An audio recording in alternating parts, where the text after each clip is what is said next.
उसके बाद आती है ई डेट और ईओ मंथ। ई डेट का मतलब है end of the date, end of the, और ईओ मंथ का मतलब है एंड ऑफ द मंथ।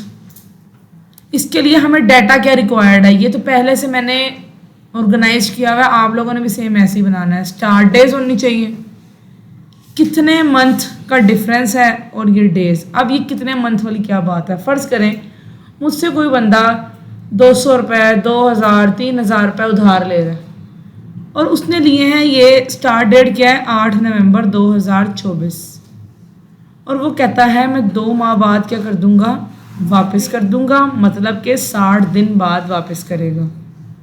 तो 2 माह बाद क्या डेट होगी वो बताता है हमें ई डेट।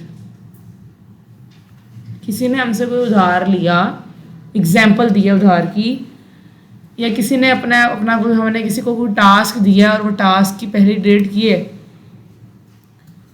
और वो कह रहा है मैं 2 माह बाद, 3 माह बाद, 4 माह बाद, व्हाटसोएवर मैं वापस वो टास्क कंप्लीट कर दूंगा, ये पैसे वापस कर दूंगा, और वो बनते हैं जी 60 दिन। तो 60 दिन बाद क्या डेट होगी, बीच में 31, 30 भी तो आ रही होती है ना, किसी में 30 होती है, किसी में 31 होती है, तो डेट चेंज हो जाती है। तो आप यहाँ पे लगाएंगे formula equal E date start date comma month, बहुत आसान है ये। तो मतलब कि 2 माह बाद 8 जनवरी होगा, इसको ड्रैग कर लें।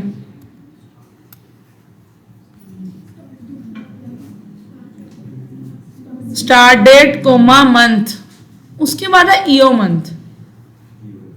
ईओ मंथ का मतलब है एंड ऑफ द मंथ, मतलब कि 8 नवंबर को उसने मुझसे पैसे उधार लिए, 2 माह बाद का वादा किया, 2 माह बाद क्या डेट बनती है 8 जनवरी। वो कहता है नहीं नहीं मैं 8 जनवरी को वापस नहीं करूँगा, मैं 2 माह बाद जो महीना बनता है ना, मंथ बनता है, उसकी आखिरी तारीख को दूंगा। मतलब कि 2 माह बाद 8 जनवरी बन रहा है, तो वो कह रहा है मैंने 8 जनवरी को नहीं देना, जनवरी के आखिरी डेज में मैं दे दूंगा। तो इसे कहते हैं एंड ऑफ द मंथ। तो फॉर्मूला लगाएंगे EO month start date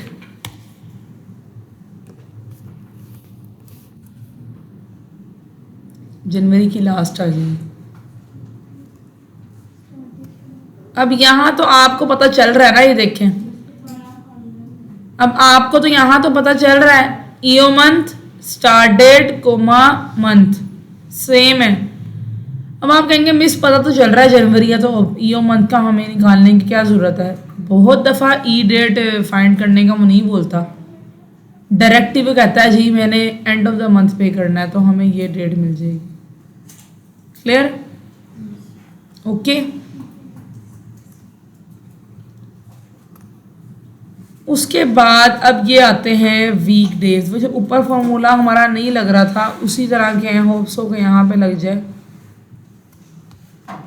work day, work day, work day, week day, एक फॉर्मूला होता है वीक डे, लेकिन बच्चे ना वर्क डे को वीक डे से मिला देते हैं।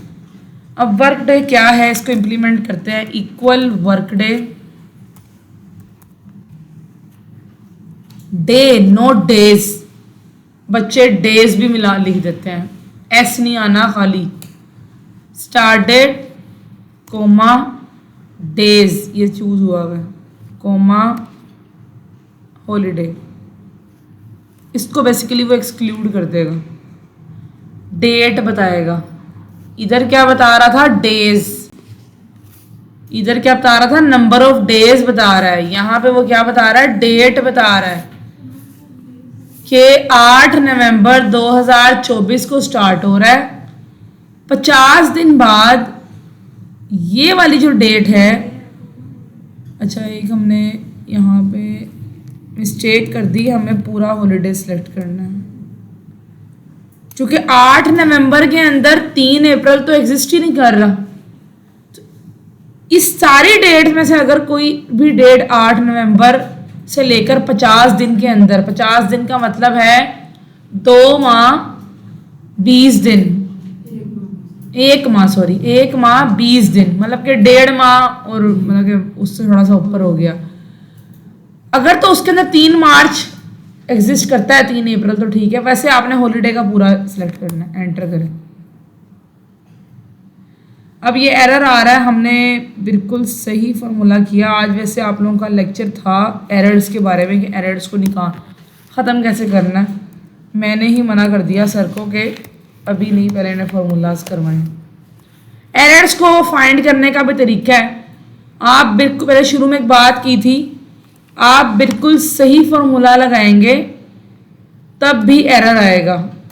और बच्चे ना पैनिक हो जाते हैं पेपर्स के दिनों में, टीचर को भी पैनिक करते हैं। गलत आ रही है।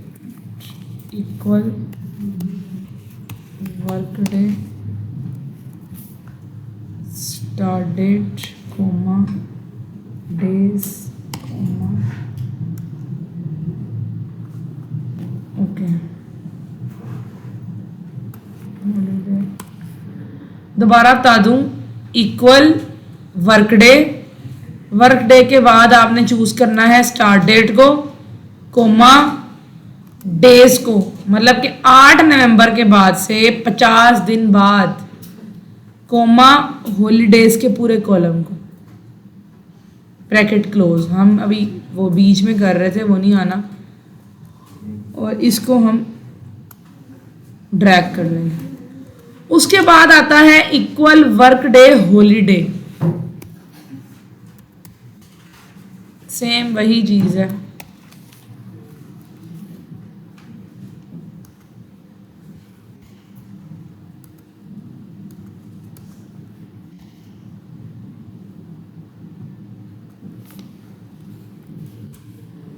अच्छा, सेम डेट आएगी।